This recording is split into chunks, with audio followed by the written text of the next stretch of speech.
Pemirsa, Anda kembali dalam kabar khusus sidang lanjutan kasus pembunuhan Brigadir Nofriansyah Yosua Huta Barat atau Brigadir J. Saat ini terpantau pemirsa di dalam ruang sidang langsung dari Pengadilan Negeri Jakarta Selatan. Ini sudah tampak memasuki ruang sidang adalah Richard Eliezer atau Baradae yang diagendakan mendengarkan keterangan saksi. Sidang sendiri digelar di Pengadilan Negeri Jakarta Selatan pada pukul 10 pagi tadi. Di mana untuk sidang hari ini dipimpin oleh Wahyu Iman Santosa sebagai Ketua Majelis Hakim. Terlihat pemirsa, dalam sidang ini Baradae mengikuti persidangan secara langsung. Ia tampak mengenakan kemeja warna hitam dengan lengan pendek. Tadi saat tiba di Pengadilan Negeri memang tampak Baradae mengenakan rompi tahanan dan juga borgol. Namun saat persidangan ataupun sudah di ruang sidang tadi sama-sama kita saksikan bahwa rompi tahanan dan juga borgol Baradae dilepas. Pemirsa, ada 12 orang saksi yang akan diperiksa pada hari ini, di mana tadi untuk saksi pertama dimulai dari pihak pengacara Yosua, yaitu Kamarudin Simanjuntak yang merupakan pengacara keluarga dari Yosua.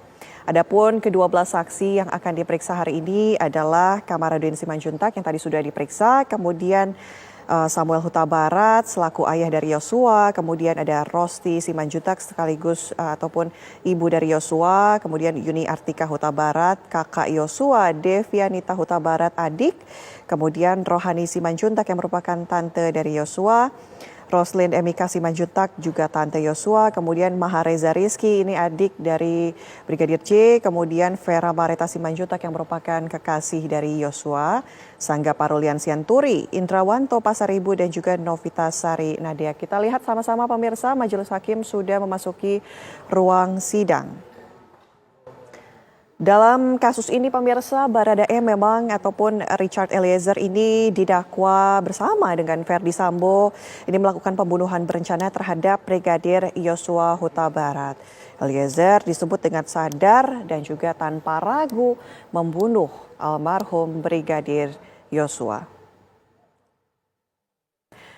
Pemirsa, kita saksikan sama-sama tadi pukul 10 sidang Baradae dilarang disiarkan secara langsung, artinya kami hanya dapat menerima siaran secara live melalui visual saja, tidak ada audio yang bisa kami terima lantaran menurut dari Majelis Hakim ini untuk menjaga keterangan saksi sehingga tidak akan diikuti oleh saksi lainnya.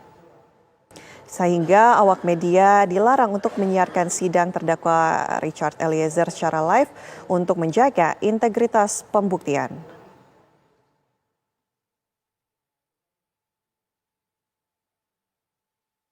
Pemirsa, dalam kasus ini saksi yang dihadirkan diprediksi akan sama untuk semua dakwaannya. Nah, untuk urutan dari saksi sendiri memang belum dirilis atau tidak diberitahukan kepada kami awak media, baik secara langsung ataupun tadi sebelum sidang dilaksanakan.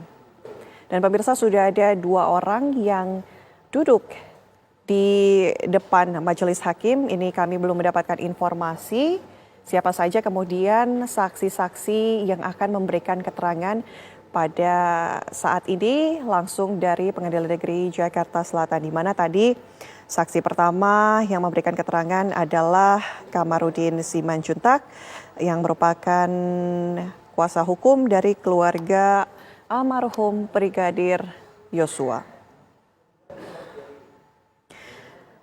Tadi saat pemeriksaan saksi pertama pemirsa, ke-11 saksi lainnya memang dibawa begitu ke ruangan khusus agar tidak dapat mendengar keterangan saksi lainnya. Awak media pun tidak diperbolehkan mengeluarkan audio dari ruang persidangan, namun diberikan ataupun diperlihatkan secara langsung bagaimana jalannya sidang pembacaan ataupun keterangan saksi ini dilakukan hari ini.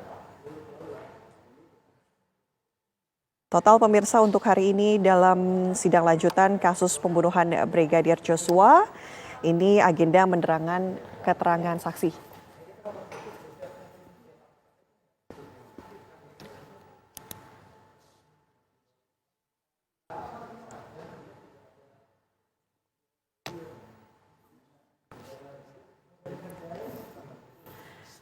Dan pemirsa, kita akan bergabung bersama dengan pakar hukum Heri Firmansyah. Selamat siang, Pak Heri. Sudah dapat mendengar kami?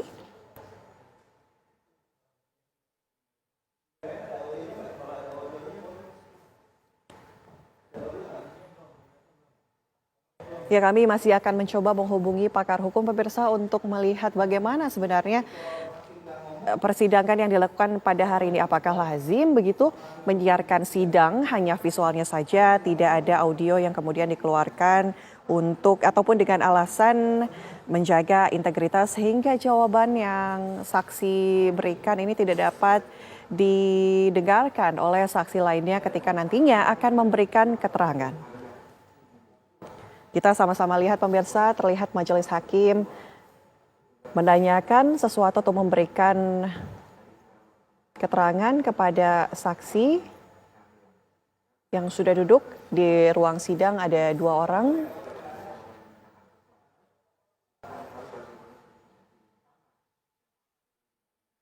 Selamat siang, Mas Heri. Selamat siang, Mbak. Mas Heri sudah dapat mendengar kami ya? Terdengar suara saya? Iya. Mas Heri, kalau kita lihat persidangan hari ini khususnya 12 saksi dihadirkan dalam sidang lanjutan kasus pembunuhan Brigadir J untuk memberikan keterangan saksi, begitu ada 12 orang. Majelis hakim memutuskan untuk tidak mengeluarkan audio, hanya visual saja yang dikeluarkan. Apakah lazim untuk persidangan secara terbuka namun seperti ini? Ya, suara saya terdengar ya Mbak ya? Terdengar Mas Heri. Izin ya. Jadi sesuai dengan ketentuan pasal 153 ayat 3 KUHP ya, sidang itu kan dinyatakan terbuka untuk umum. Jadi pada intinya dikecualikan untuk beberapa kasus begitu ya. Misalnya kasus yang berkaitan dengan anak, ataupun yang berkaitan dengan kesusilaan, atau mohon maaf kasus perceraian itu biasanya tertutup, sidangnya tidak terbuka. Nah, hakim akan memulai dengan kata sidang ini dinyatakan dibuka dan terbuka untuk umum. Maka perkara itu tentunya dapat diakses oleh siapapun, ya. Tapi persoalan untuk kasusnya Barada E ini kan dalam konteks bahwa ada hal yang bisa menjadi bumerang. Saya katakan bumerang kalau seandainya ini dibuka secara luas, karena keterangan dari saksi-saksi kunci di dalam perkara ini bisa saja digunakan oleh saksi ataupun tersangka lain guna kepentingan pembelaan mereka. Sedangkan dalam hal ini kan nanti akan dikonfrontir lebih jauh oleh majelis hakim kan. Jadi dalam konteks ini kalau dikatakan lazim atau tidak, sidangnya tetap saya nyatakan ini benar ya, dibuka dan terbuka untuk umum karena ada yang nonton ya kan, yang pihak awak media pun masih dipersilahkan untuk meliput berita. Tapi persoalannya memang ini nggak bisa disiarkan secara luas karena dikhawatirkan informasi ini dapat digunakan nantinya untuk kepentingan tersangka yang lain. Kita harus ingat bahwa perkara ini tidak berdiri sendiri, tersangkanya tidak hanya satu. Ada beberapa tersangka yang kemudian disidangkan dalam waktu yang berdekatan. Ya, jadi ini perlu untuk kemudian dijaga kerahasiaannya demi kepentingan pembuktian di persidangan. Saya rasa begitu, Mbak. Apakah ini artinya sidang ini ya khususnya setengah terbuka atau ini tetap termasuk dengan sidang terbuka karena kita masih bisa melihat visual dari ruang sidang begitu? Ya, kalau kita pastikan ini dibuka atau terbuka untuk umum ini kita bisa lihat bahwa masih banyak orang yang ada di ruang sidang tadi itu kan. Ini kan ruang sidangnya di PN Jakarta Selatan. Jadi ruang sidang itu tidak tertutup oleh arus keluar masuk orang lain gitu kan, sehingga ini sudah sah dinyatakan dibuka dan terbuka untuk umum. Tapi memang mungkin ada keinginan dari sebagian besar masyarakat Indonesia yang menginginkan untuk mengetahui apa sih keterangan yang akan diberikan tadi. Tapi sekali lagi keterangan saksi ini kan bisa saja jadi sangat penting bisa jadi kunciannya dalam hal membuat arah dari pembuktian ke depan. Dan tentunya hakim tidak mau ambil resiko begitu ya. Memang memenuhi ekspektasi publik itu juga salah satu bagian penting, tapi yang paling penting sekali lagi adalah proses ini berjalan sesuai dengan hukum acara pidana. Biasanya pun kalau seandainya ada saksi-saksi lain dalam satu persidangan, tidak hanya di kasus Baradae, yang pernah saya lihat dan saya jalani sendiri, itu biasanya saksi juga tidak semuanya dihadirkan pada saat yang bersamaan. Mungkin saja saksi itu nanti satu orang satu begitu untuk hadir, kemudian setelah satu selesai baru dilanjutkan dengan keterangan saksi yang lain. Tapi untuk kemudian dinyatakan terbuka untuk umum tadi adalah banyak orang yang masih diberikan kesempatan untuk dapat menonton atau menyaksikan sidang tersebut. Nah, saya rasa itu sudah kualifikasi yang memenuhi dalam konteks tadi ya. Oke, baik. Berarti artinya nih Mas, syarat sidang terbuka adalah bolehnya ada yang menonton namun mungkin tidak disiarkan secara langsung ke banyak pihak begitu ya? Ya, bisa dikatakan demikian, terbatas lah karena di atas penyiaran ini kan segalanya adalah bicara tentang prosesi jalannya persidangan yang sesuai dengan hukum acara kan. Nah, hukum acara pidananya sudah dijalankan dengan benar, tapi demi kepentingan persidangan, demi kepentingan pembuktian. Jadi mohon dipahami juga ini bukan bukan kesewenang-wenangan hakim majelis melakukan ini, tapi pasti sudah diperhitungkan secara matang dengan seksama apa yang kemudian menjadi catatan penting agar tidak dilanggar atau tidak menciderai dari pembuktian itu sendiri. Dalam konteks yang lain, kalau saya nggak salah dulu kasusnya kopi sianida, itu kan pernah disidangkan secara terbuka juga. Dan itu kemudian dapat respon banyak juga dari pakar hukum begitu ya, yang melihat bahwa seharusnya kalaupun terbuka jangan disiarkan secara luas seperti ini. Karena akses informasi keterangan saksi yang maha penting tadi itu akhirnya tersebar luas dan kemudian bisa saja dimanfaatkan bagi kepentingan pembelaan tersangka lain. Nah, ini yang kemudian menjadi persoalan, Mbak. Kalau seandainya ini terlalu terbuka. Tapi saya bisa memahami di sisi lain karena ini domainnya adalah sudah menganggap domainnya publik nih perkara ini. Ya, kalau kita lihat di beberapa media, bahkan ini jadi trending topik begitu ya. Mungkin bahasa istilahnya di Twitter, jejaring sosialnya di Twitter ini bisa jadi trending nomor 1 nih kalau bicara tentang kasus ya Brigadir Joshua yang dipersidangkan saat ini. Tapi sekali lagi hakim sudah memperhitungkan hal itu tanpa kemudian melanggar ketentuan hukum acara yang lain. Mas Heri, kalau kita beralih ke materi persidangan, kalau kita lihat sejauh ini begitu ya, sudah sampai pada tahap menghadirkan ataupun mendengarkan dengan agenda mendengarkan keterangan saksi untuk Barada Eliezer sebagai justice kolaborator. Melihat ini seperti apa, sedangkan keempat tersangka pembunuhan berencana lainnya ini mengajukan eksepsi dan baru nanti hari Rabu pekan depan ini diadakan ataupun majelis hakim memutuskan selanjutnya seperti apa?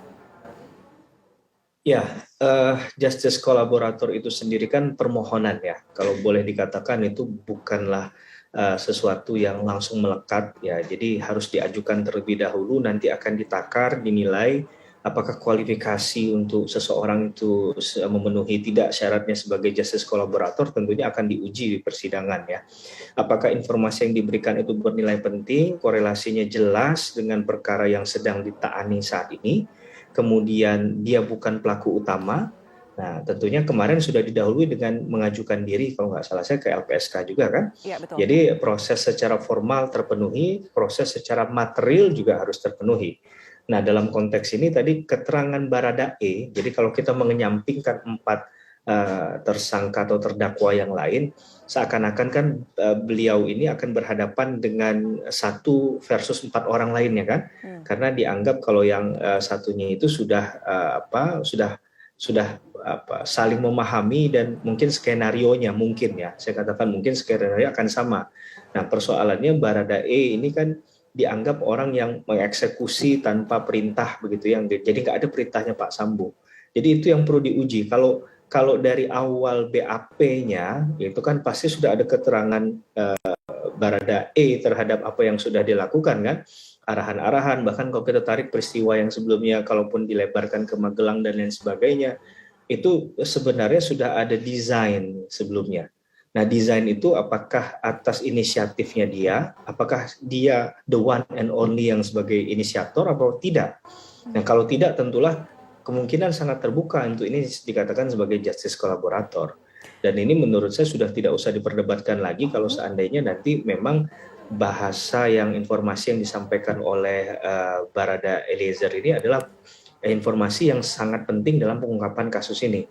Karena sekarang kan yang kita lihat eksekutor lapangannya, kalau bahasa sederhana teknisnya begitu ya, sudah ada nih, ya sudah ada pengakuan dari Baradae, gitu kan. Tinggal melihat siapa konseptornya, siapa yang kemudian punya grand design ini, siapa yang punya mens rea-nya dari awal. Jadi ini memang kasus yang tidak bisa berdiri sendiri bahwa Baradae dihadirkan di persidangan di awal ini adalah membuka kunci kontak Pandoranya menurut saya. Jadi Baradae ini memang adalah pintu masuk awal dalam proses membuka persoalan ini, karena kalau berharap pada 4 yang lain tadi, ya Pak Sambo, Bu Putri, kemudian Bribka RR dan Pak Kuat sebagai terdakwa, ini saya rasa agak berat begitu ya. Sehingga akhirnya ya mungkin akan dikonfrontir nanti Mbak. Bahasa konfrontasi atau konfrontir ini kan mempertemukan antara saksi dengan saksi, saksi dengan tersangka atau tersangka dengan tersangka. Dalam hal kalau ada konfrontir ini berarti ada perbedaan pendapat, informasi yang sangat mendasar yang perlu digali lebih jauh. Nah, biasanya digunakan teknik ini dalam berita acara pemeriksaan, baik saksi maupun tersangka pada saat itu ya di kepolisian, atau bahkan bisa digunakan di tahap pembuktian. Nah, ini tentunya menjadi satu hal penting juga yang menjadi bagian dalam pembuktian persidangan ke depan. Baik, menarik sekali. Mas Heri, kita harus jeda terlebih dahulu. Usai jeda kami akan terus bergabung untuk menggali informasi sebenarnya seperti apa kasus ini terus berlanjut. Usai jeda pemirsa, tetaplah di Kabar Khusus TV One.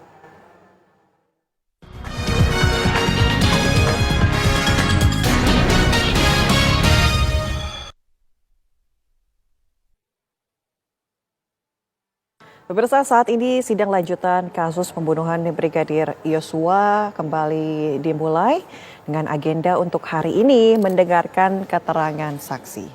Ada 12 saksi pemirsa yang dihadirkan pada hari ini, di mana untuk saksi pertama begitu tadi sudah memberikan keterangan adalah Kamarudin Simanjuntak yang merupakan kuasa hukum dari keluarga Joshua.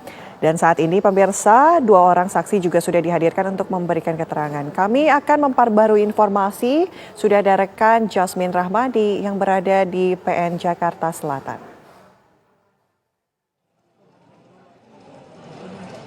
Selamat siang Jasmine, informasi silakan dari Anda. Ya, selamat siang Anatalita dan juga pemirsa. Benar sekali bahwa Pengadilan Negeri Jakarta Selatan menggelar sidang lanjutan terhadap kasus pembunuhan berencana Brigadir Nofriansyah Yosua Huta Barat atau Brigadir J, yang mana memang agenda hari ini melibatkan Barada Richard Eliezer atau lebih tepatnya adalah agenda pemeriksaan saksi. Ada 12 saksi yang dihadirkan dalam sidang hari ini, Anatalita dan juga pemirsa, yang mana tadi saksi pertama yang memberikan keterangan di ruang sidang ini adalah kuasa hukum dari Brigadir Nofriansyah Yosua Huta Barat atau Brigadir J, yakni adalah Kamarudin Simanjuntak.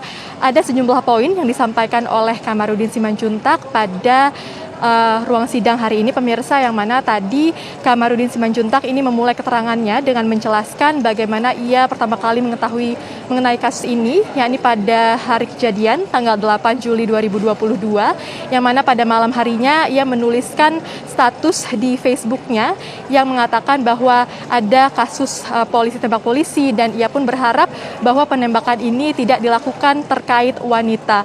Lalu setelah itu kerabat dari Brigadir J, yakni adalah salah satu kerabatnya yang bernama Sangga Sianturi, langsung mengontak Kamarudin Simanjuntak. Lalu setelah beberapa proses diputuskan bahwa Kamarudin ini dijadikan kuasa hukum dari Brigadir Nofriansyah Yosua Huta Barat.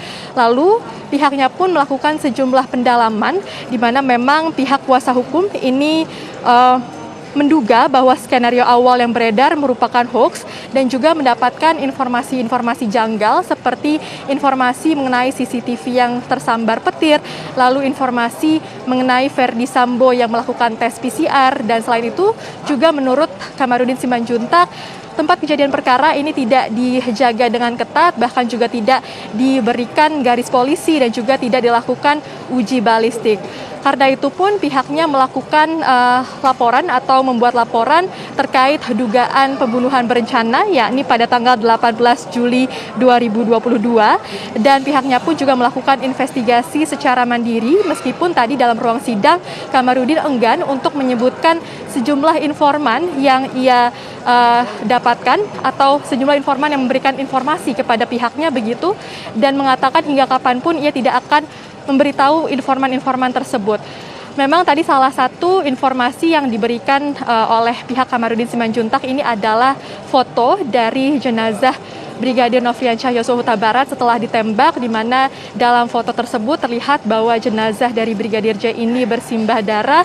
Namun lagi-lagi Kamarudin ini enggan untuk mengetahui dari mana ia menerima foto tersebut.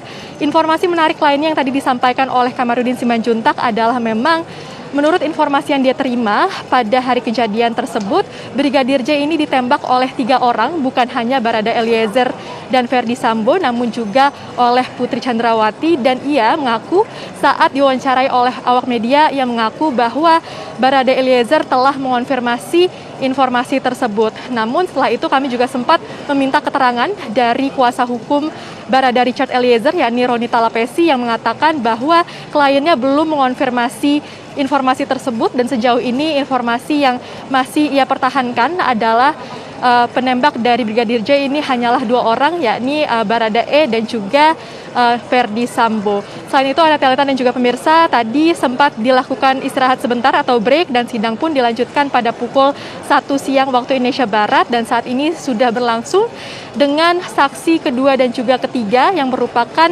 adik dari Brigadir Nofriansyah Yosua Huta Barat dan juga kekasih dari Brigadir J, yang mana memang saat ini yang memberikan keterangan di ruang sidang adalah adik dari Brigadir J. Tadi kami sempat mendengar ada beberapa poin yang disampaikan oleh Brigadir, atau maksud kami adik dari Brigadir J, yang ditanyakan oleh pihak majelis hakim mengenai seberapa banyak ia mengetahui tentang profesi kakaknya.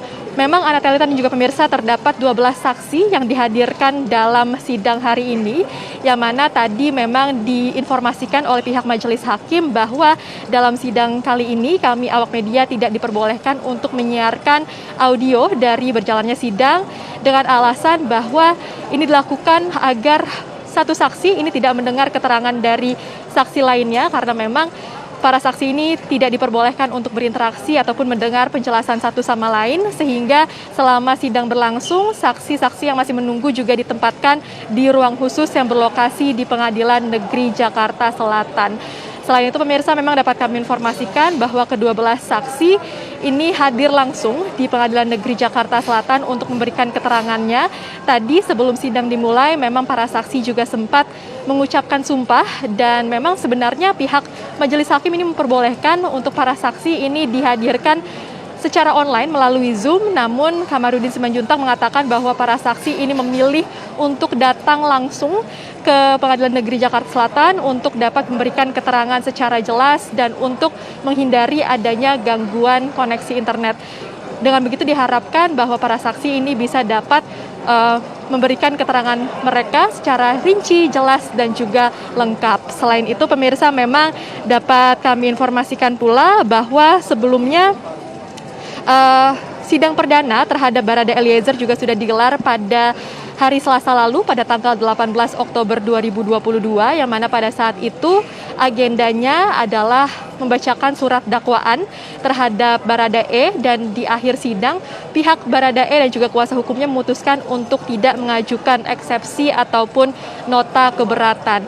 Memang menurut pihak dari kuasa hukum Barada Eliezer terdapat beberapa catatan di surat dakwaan tersebut, namun surat dakwaan ini dianggap oleh pihaknya sudah termasuk lengkap, cermat, dan juga rinci, sehingga pihaknya ini tidak mengajukan eksepsi, namun ada beberapa catatan yang tentunya nantinya akan dibawa oleh pihak kuasa hukum dari Baradae pada saat proses pembuktian.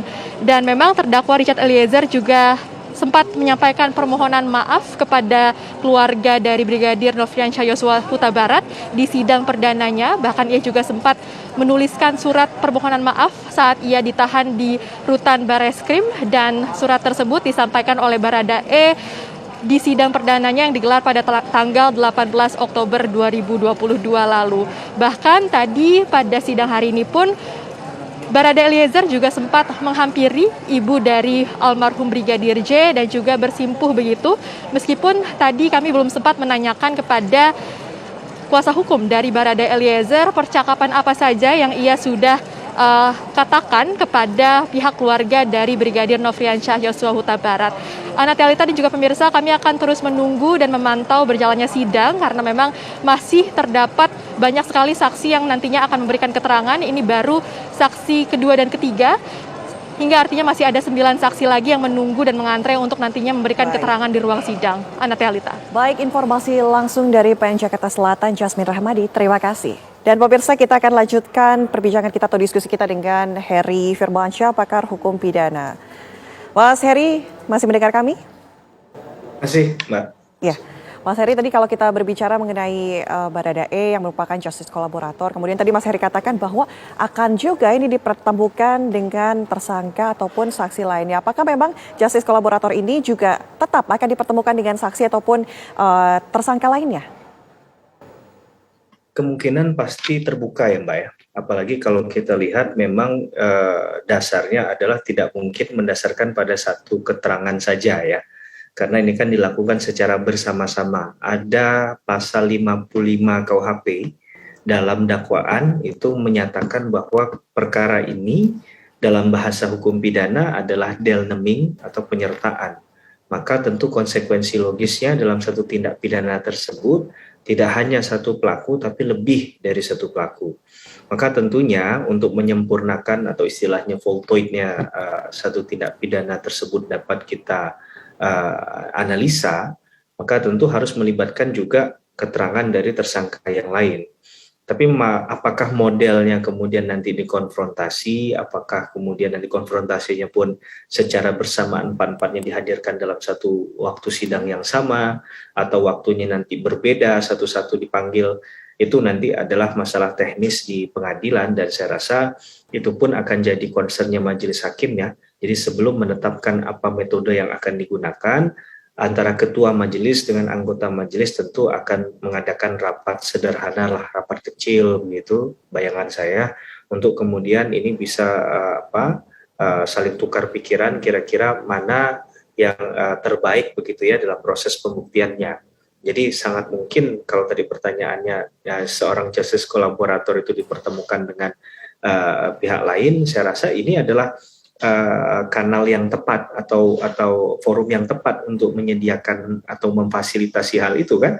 Karena kalau kita lihat di luar sana beredar opini yang kemudian beragam di antara para terdakwa dan saling bertentangan. Nah, ini kita coba untuk diuji di persidangan, siapa sebenarnya memberikan keterangan yang benar, mana yang memberikan keterangan palsu. Nah, tentunya kalau seseorang memberikan keterangan palsu, tadi kalau dia seorang saksi misalnya, bahkan ketika dia hadir ke pengadilan dengan memberikan keterangan palsu, maka dia akan diancam dengan keterangan palsu tadi. Kalau nggak salah saya, pidananya juga nggak main-main tuh, bisa 7 tahun penjara kalau saya tidak salah ya. Sehingga dalam konteks ini perlu untuk kemudian memberikan pemahaman yang benar terhadap saksi, bahwa saksi itu harus memberikan keterangan yang sebenarnya tidak dari yang di luar yang dia ketahui gitu. Nah, ini juga penting bagaimana Baradae ya harus ya katakanlah berjuang dalam konteks ini sendiri begitu ya, karena tidak bisa dia mengandalkan jawaban atau alasan yang dipakai oleh tersangka lain untuk menyelamatkannya dari jerat hukum. Karena kalau kita kemarin dalilnya adalah perintah atasan, sekali lagi dalam konteks hukum pidana ada alasan menghapus pidana. Perintah atasan itu haruslah perintah atasan yang tentunya tidak bertentangan dengan undang-undang. Ketika ada perintah seorang atasan untuk melakukan pelanggaran hukum, kalau kita kerucutkan lagi dalam ini adalah hukum pidana, membunuh seseorang, maka ini tentunya adalah satu pelanggaran dalam konteks tindak pidana ya. Dan itu sudah ada pengaturan dalam KUHP. Kalau kita lihat dakwaannya, itu sudah mengerucut pada 338 KUHP dan 340 KUHP. Nah, sehingga sedang dicari nanti sampai di ujungnya akan ditentukan apakah ini 338 atau 340 KUHP. Gitu, Mbak. Mas Heri, kalau misalnya perintah atasan, namun dalam pemahamannya, anggap saja pemahamannya begitu, ketika tidak dilaksanakan, nyawanya yang akan terancam. Bagaimana kemudian hal seperti itu? Orang boleh saja berdalil ya Mbak ya, boleh saja berdalih, tapi tentunya yang perlu kita ingatkan setiap dalil itu harus disertai dengan bukti atau fakta yang menunjang alasannya tadi, dalil yang digunakan tadi. Karena kalau dalil tanpa fakta, dalil tanpa bukti, maka ini tidak bisa kemudian dimaknai dalam konteks pembuktian di persidangan. Karena seseorang bahkan menyampaikan sesuatu yang menurutnya benar di luar dari persidangan pun tidak ada nilai pembuktiannya. Jadi memang harus ini disampaikan di forumnya, di tempatnya tadi. Nah, tempatnya adalah di persidangan diujinya. Kalau dia bilang saya disuruh oleh atasan, itu kan ya saya yakin dan percaya itu psikologis semua orang pasti tidak akan ada yang mudah untuk menolak ya. Kita harus pahami hal itu, apalagi ini dalam konsep misalnya Polri gitu ya, Polri yang jiwanya mungkin ada jiwa Korsa juga di situ, ada jiwa esprit de corps atau perintah memaknai rantai komando di dalamnya. Tapi sekali lagi hemat saya tidak bermaksud untuk memprovokasi ya atau mengajari majelis hakim yang mulia dalam perkara ini. Tapi kalau kita melihat teori-teori hukum pidana, dalil-dalil semacam itu mungkin saja benar, tapi kemudian juga tidak bisa kalaupun benar langsung dimaknai menggugurkan perbuatan melawan hukum yang sudah dilakukan. Apa perbuatan melawan hukum yang sudah dilakukan dalam perkara ini? Yaitu menghilangkan nyawa orang lain. Gitu ya. Karena kalau kita lihat, mohon maaf kalau saya tidak salah, ya bisa juga dikoreksi ya. Jadi ada salah satu terdakwa juga kalau nggak salah Bribka RR yang diperintah oleh Pak Sambo tapi kemudian menolak. Itu kalau nggak salah disampaikan juga tuh di satu konferensi pers oleh kuasa hukumnya. Nah, mengapa ada penolakan itu? Ya alasannya karena dia orangnya nggak tegaan. Jadi nggak berani dia untuk melakukan eksekusi tadi. Tapi Pak Sambo bilang ya sudah, kalau kamu nggak bisa ya ganti orang lain kan. Akhirnya mungkin ke Baradae tadi. Tapi ini penting juga untuk dikaji, ya. Walaupun ya pasti dalilnya nggak akan ketemu nih, Mbak. Masing-masing tetap akan kekeh dengan pernyataannya bahwa ya Pak Sambo bilang nggak perintah, pasti bahasanya kemarin pakai hajar dan lain sebagainya. Tapi desain untuk melakukan konstruksi pembunuhan ini sebenarnya sudah dapat dibaca dari awal, bahkan sampai sistematis lah kalau kita lihat ya, mohon maaf ini sistematis dengan cara menghilangkan bukti-bukti tadi. Nah ini yang perlu dikaji ulang, perlu untuk dibuktikan oleh hakim benar tidak itu desainnya seperti itu, gitu ya. Kalau desainnya seperti itu maka ya saya rasa kalaupun dalil tadi dipakai bahwa perintah atasan itu menjadi hal yang mendorong dia melakukan tindakan pembunuhan tadi, eksekusi tadi, itu dapatlah digunakan sebagai alasan untuk memperingan hukumannya saja. Tapi perbuatan melawan hukumnya menurut saya tidak serta-merta hapus ketika ada penjelasan demikian oleh Baradae. Nah, kita berdoa yang terbaik, keadilan bagi keluarganya Brigadir Joshua, karena rasanya kehilangan seorang anak, seorang anggota keluarga, itu rasanya sangat tidak mudah bagi siapapun gitu ya. Tapi di sisi lain juga kita memahami bahwa tidak semua orang ini dalamnya selalu benar begitu kan. Mungkin dia melakukan kesalahan juga. Nah, sehingga perlu dicari porsinya, apa motivasi dia melakukan itu. Walaupun di pasal 338 itu tidak menjadi penting lagi kewajiban bagi jaksa untuk kemudian secara bestandard delik itu kemudian membuktikan bahwa apa motif dari perkara ini. Artinya Mas Heri, sudah tepat dakwaan dari JPU terhadap Baradae yang mengatakan bahwa Baradae ini dengan sadar dan juga tanpa ragu menembak almarhum Brigadir Yosua. Nah, itu yang menarik tentunya kan. Tadi kan hal yang kontradiktif kan.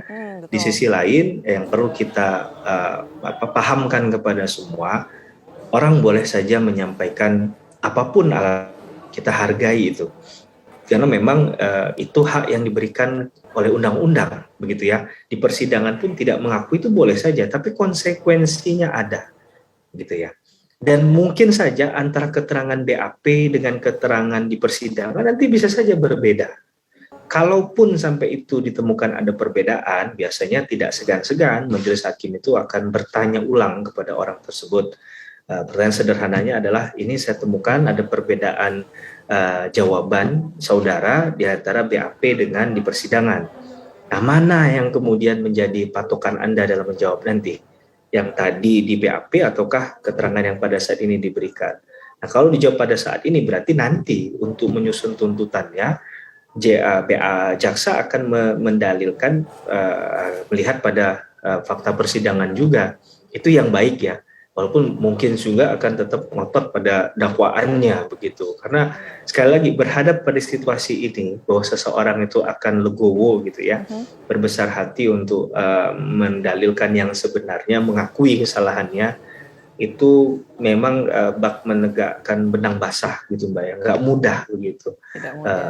Jadi tidak boleh hanya berpikir terlalu sederhana, simplifikasi dalam kasus ini, karena dari awal perkara ini kan menjadi complicated, menjadi panjang karena prosesnya melibatkan tidak hanya satu orang, dan kemudian ada organizing di dalamnya untuk ada istilahnya obstruction of justice tadi ya, menghalang-halangi proses penyidikan dengan cara mencoba menghilangkan barang bukti, dan itu sudah dilakukan prosesnya terhadap tersangka-tersangka yang lain, yang sekarang statusnya sudah menjadi terdakwa. Mas Heri, kalau kita melihat tadi pada saat awal persidangan Baradae datang ke dalam ruang sidang, kemudian melihat kedua orang tua dari Yosua juga datang begitu, hadir untuk menjadi saksi, kemudian bersimpuh seperti memohon maaf begitu kepada kedua orang tua dari almarhum Brigadir Nofriansyah Yosua Huta Barat. Melihat ini, apakah kemudian hakim akan meringankan hukuman dari Baradae? Itulah yang seharusnya dilakukan oleh setiap manusia ya, termasuk kita semua ini. Ketika kita melakukan kesalahan pada orang lain gitu ya, dan kemudian jiwa kesatria untuk mengakui perbuatan itu, memohon maaf, itu tidak semua orang punya jiwa seperti itu. Dan momentum dilaksanakannya di pengadilan menurut saya tidak mungkin menutup mata hatinya hakim dan juga mata visualnya tadi ya, untuk menyaksikan hal itu adalah satu hal yang menurut hakim juga sangat mungkin jadi satu penilaian yang penting gitu ya, bahwa sudah ada pengakuan itu berarti orang ini sudah kooperatif, tidak mempersulit proses pembuktian di persidangan, maka kerja dari aparat penegak hukum dimudahkan olehnya. Maka kalau kita istilahkan ada reward semestinya kepada orang-orang semacam ini. Ya, saya rasa kita proporsional saja, bahwa hukum pidana itu tidak lagi hanya berbicara bagaimana menghukum orang seberat-beratnya, begitu ya. Tapi artinya bagaimana bisa juga jadi pertimbangan begitu ya. Edukasi hukum ini, bahwa dalam konteks tadi perlu untuk kemudian dipertimbangkan. Menurut saya itu bisa jadi rekomendasi yang baik bagi majelis hakim, yang mudah-mudahan majelis hakim mempertimbangkan. Baik, Mas Heri, kita harus jeda lagi. Nanti usai jeda kita akan terus berdialog mengenai sidang yang lanjutan kasus pembunuhan Brigadir Yosua. Dan pemirsa, usai jeda kami akan kembali, tetaplah di Kabar Khusus TV One.